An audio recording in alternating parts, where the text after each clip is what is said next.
Luke chapter 2, verse 8 through 14, the angel announced the birth of Jesus to shepherds in the field. Why didn't they also announce the birth to the rabbis and the priests in the temple? Have you met these guys yet? Here's the thing about the rabbis in the temple. These are the same guys who, when Jesus shows up in John chapter 2 at his first Passover celebration as a part of his earthly ministry, he overturns the tables because they're taking advantage of everybody. These are the same guys that in Matthew chapter 23, Jesus said, your converts are twice the children of hell as you are. These guys were wretched individuals. Their heart was of stone. These are the same guys that brought a woman caught in adultery and didn't bring the man. It does take two. Remember that biology teacher that was my coach? I figured that one out.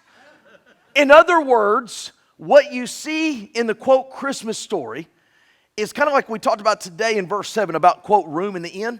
The shepherds had room. The shepherds were receptive. What did they say when they heard, let us go and make haste? They didn't question. They didn't argue. What did the rabbis and the Pharisees do with Jesus? They argued everything he said.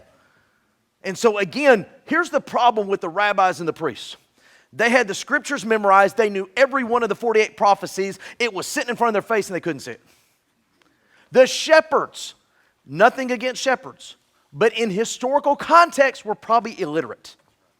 They had an oral tradition of the stories, but they couldn't quote Isaiah 9:6.